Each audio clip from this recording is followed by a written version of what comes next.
চীনের একের পর এক কৌশলী খেলায় নাস্তানাবুদ ভারত। এবার পাকিস্তানকে ভারতের বলয় থেকে বের করে আনার ছক কষেছে বেইজিং, আর সেই ছকে কোণঠাসা হয়ে পড়েছে মোদির সরকার।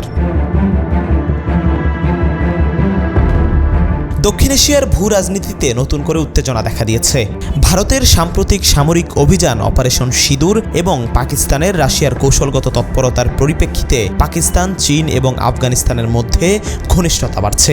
এই ঈদে জামা জুতো অ্যাক্সেসরিজের ডিসকাউন্ট।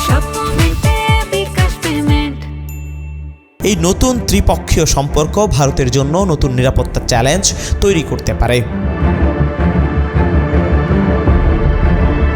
পাকিস্তানের উপপ্রধানমন্ত্রী ও পররাষ্ট্রমন্ত্রী ইসহাক দারের চীন সফরে দেশটির পররাষ্ট্রমন্ত্রী ওয়াং ইয়ের সঙ্গে আঞ্চলিক শান্তি, নিরাপত্তা ও দ্বিপাক্ষিক সম্পর্ক নিয়ে আলোচনা করেছেন। এছাড়া তিনি আফগান নেতাদের সঙ্গে ত্রিপক্ষীয় বৈঠকে অংশ নেবেন, যেখানে ভারতের সঙ্গে সাম্প্রতিক সংঘর্ষের পর নিরাপত্তা পরিস্থিতি, আঞ্চলিক বাণিজ্য এবং সহযোগিতা নিয়ে আলোচনা হবে।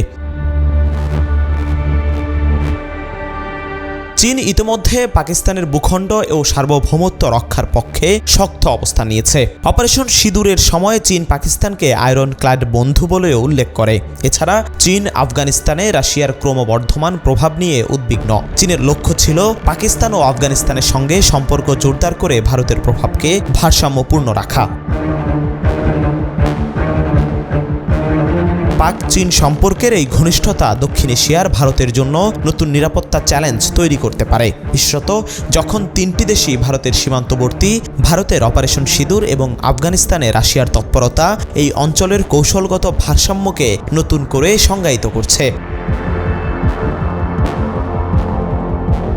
দক্ষিণ এশিয়ার বর্তমান ভূরাজনৈতিক পরিস্থিতি ভারতের জন্য নতুন কৌশলগত চ্যালেঞ্জ তৈরি করছে। পাকিস্তান, চীন এবং আফগানিস্তানের ঘনিষ্ঠতা ভারতের নিরাপত্তা ও কূটনৈতিক অবস্থানের উপর প্রভাব ফেলতে পারে। এই পরিস্থিতিতে ভারতের জন্য প্রয়োজন সুপরিকল্পিত কূটনৈতিক কৌশল ও আঞ্চলিক সহযোগিতা জোরদার করা।